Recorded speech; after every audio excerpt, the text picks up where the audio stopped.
This is Dan, Vagabond Buddha. I'm in Budapest, just finished my run. I had a couple ideas I wanted to share with you. Or one really, there's really only one idea.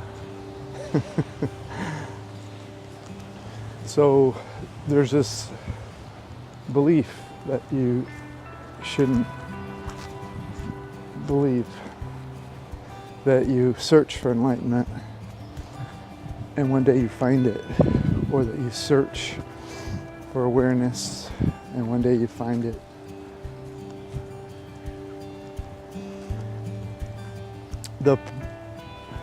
Who is searching is your mind. And so the minute you decide to search, it's already over. Your mind is in business and it's doing its thing.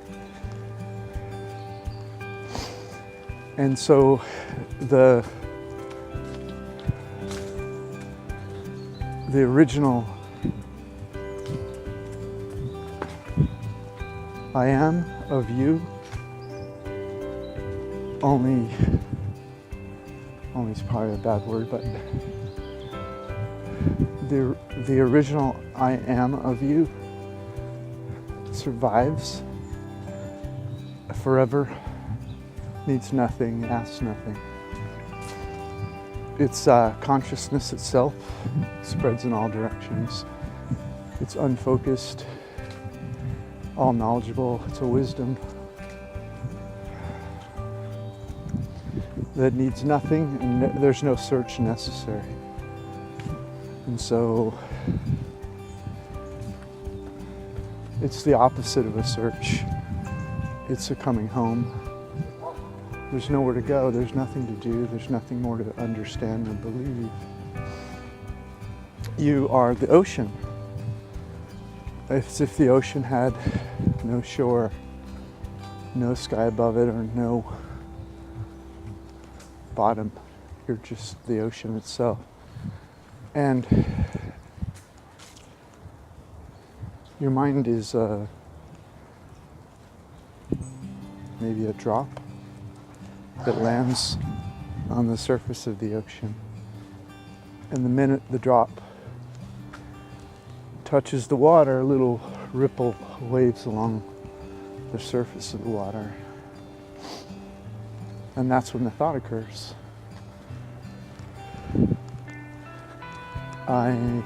Who am I? What is awareness? How do I find my true self?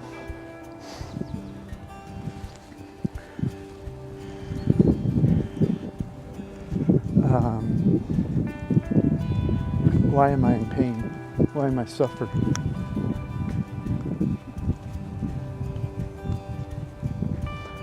All the most fundamental thoughts of humanity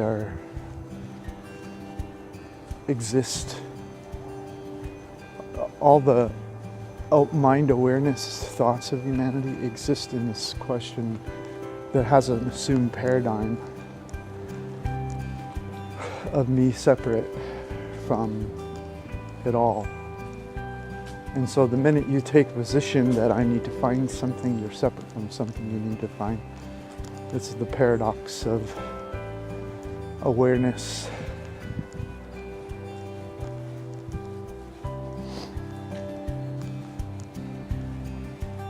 Before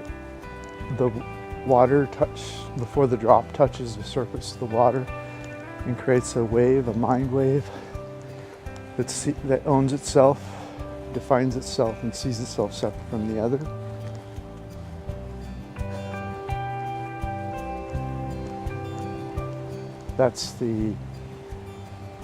That is the personality energy speaking.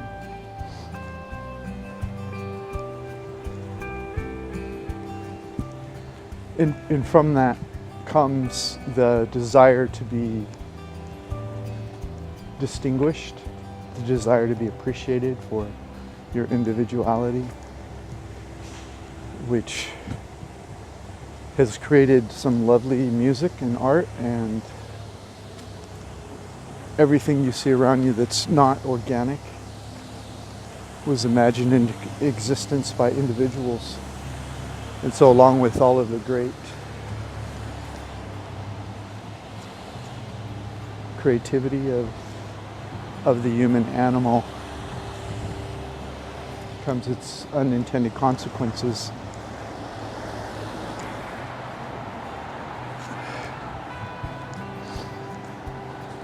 Or intended.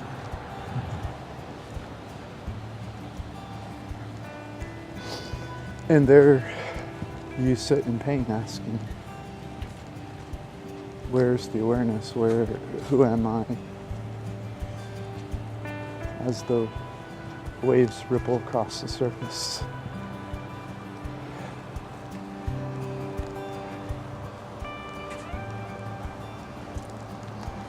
When you buy a book to find out how to become enlightened, when you pray, when you chant, when you sit and meditate, when you do yoga,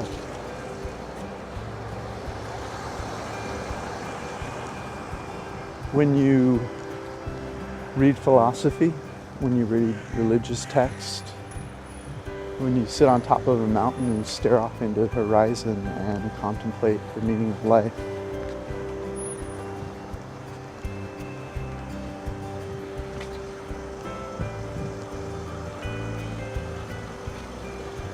are you separate? Are you looking for something that's not in you?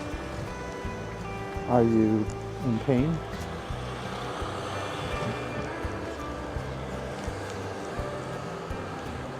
Is there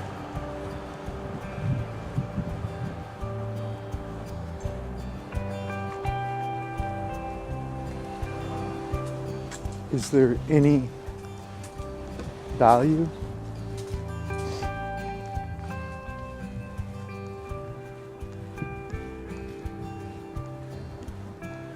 in watching the drop hit the water and the waves ripple across the surface?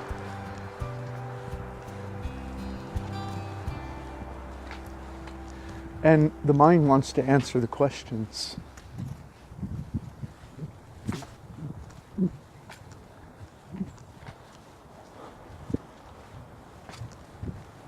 The mind wants to publish the book, to be listened to be heard, to be acknowledged, to have their name in the history books.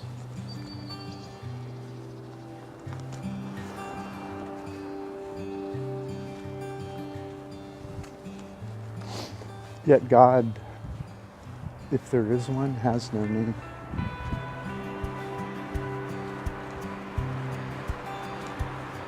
He or she may have a name. He or she are words. God is a word that exists in a language that was invented by humans. And I think we can all agree there's many languages. And if there is a God, God pre-existed not just the language, but even the people who made the languages up. God's in everything, or God's in nothing. There's nowhere for you to go. There's nothing for you to learn. There's only enjoying God in you, or no God in you.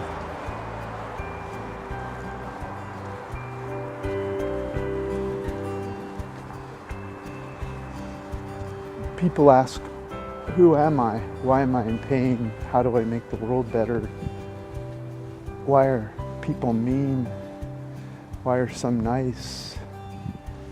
How do I make the world a better place?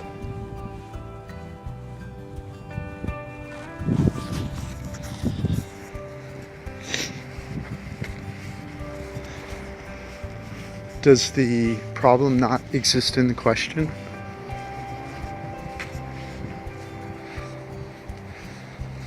If we all sprung from the awareness, would we need to worry about murder? If we all knew the awareness, if we all realized that we already knew the awareness, would we have to explain how to be kind to each other?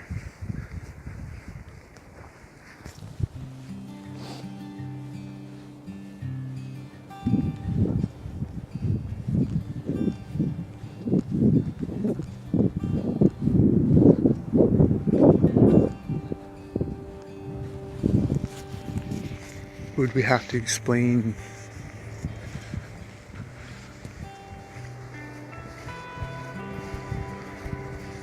that humans are an evolving organism, or an organism that creates matter all around them, that imagines and creates matter more so than maybe other organisms? And that's not, there's no reason to believe that makes destruction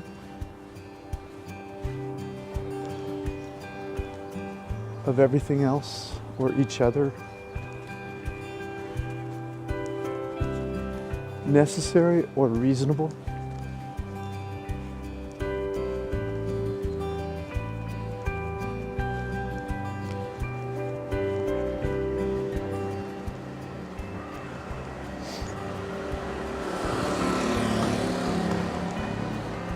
Could it be that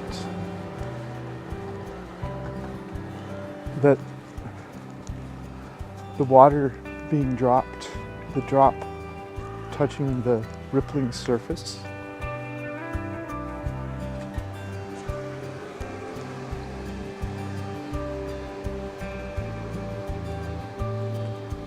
was a wake-up call?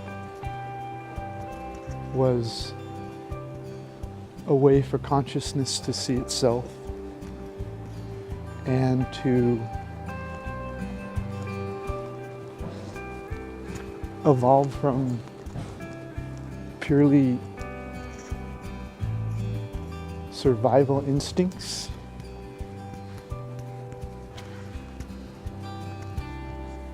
into a oneness instinct?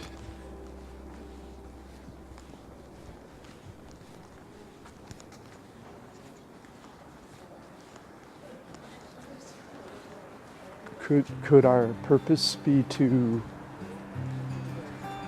be heaven on earth rather than destroy earth and ascend to another place that's not destroyed yet?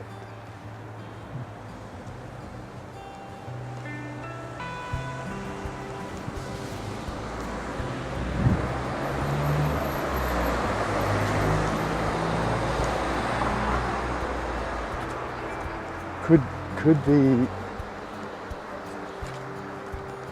predicted self-destruction of mankind by some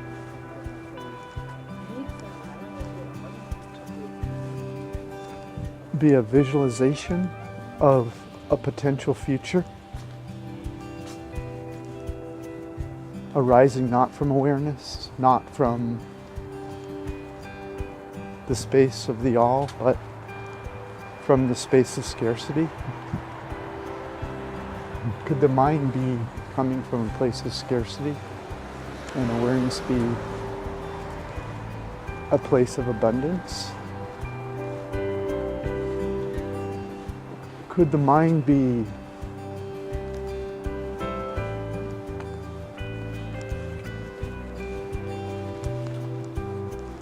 a place of scarcity?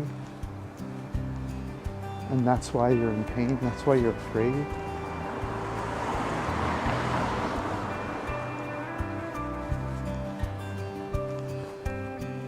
And abundance is where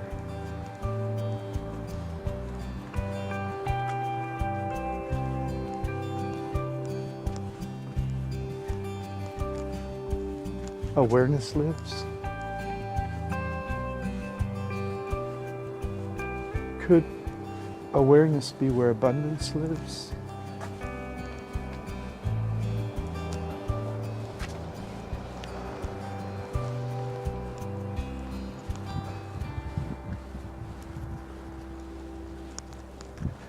Are we contributing to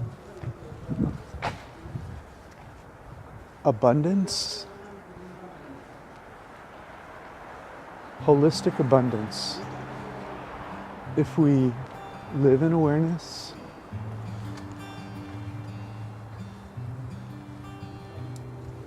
who would want holistic abundance?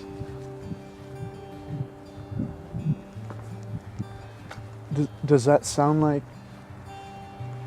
something God would want, if there was a God, if there is a God? Or is it scarcity?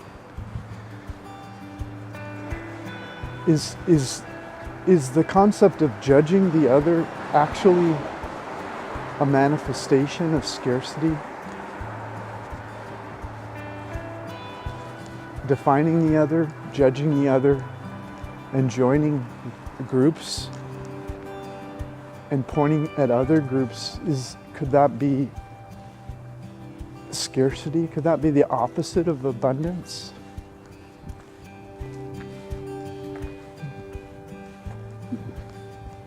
Is the meaning of life creating or being in the abundance, in the awareness, rather than the scarcity? Could the purpose of God or no God be the evolution? Or, that's a loaded word, could it be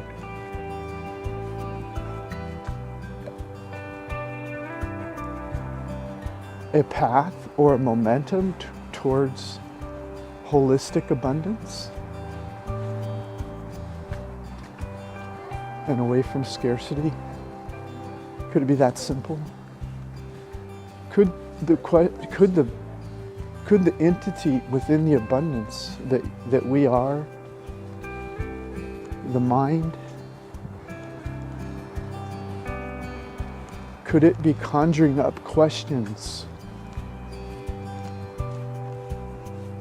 that keeps itself from the abundance it already is? Could the pain be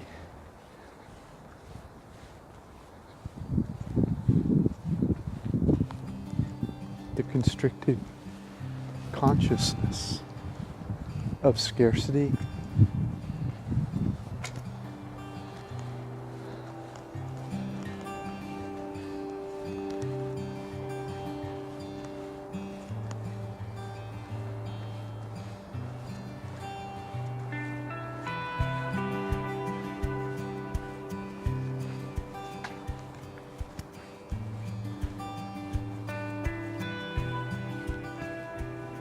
Can you be? Can you be? I am? And merely listen when your mind speaks. Can you listen when your mind speaks instead of be your mind?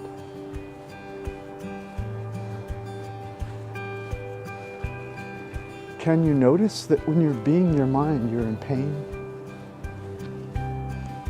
Can you notice that when your mind is quiet, you're joyful?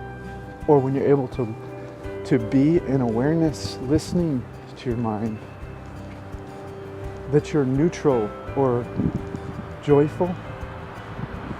And that only when your mind has taken a position, is it possible for pain to be in your body?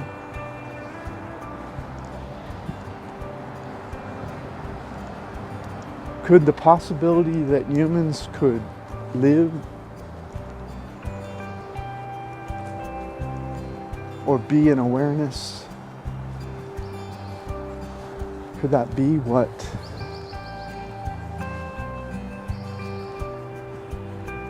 could that be the heaven on earth of which prophets speak?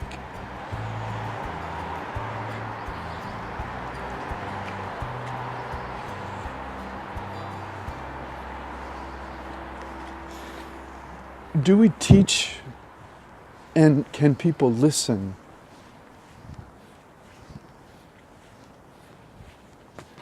when we teach from awareness better than when we teach from knowing?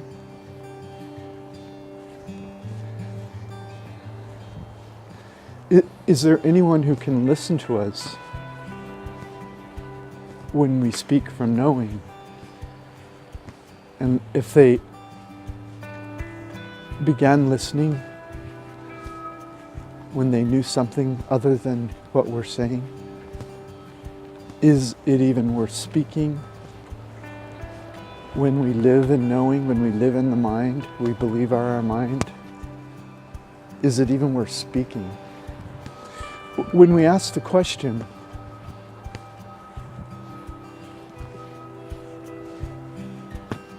who am I? What is this about? Why am I in pain? Is there anything useful we could do other than be and listen? Is there a strategy we could take?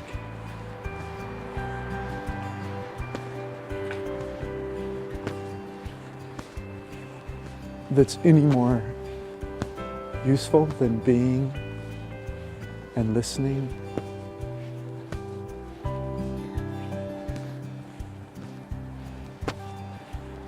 All right, just thought I would drop some questions on you. Hope you're having a great day. Today, we head to Bratislava for a few days. Time to enjoy another beautiful place. This is Dan from Vagabond Buddha. Thanks for being here.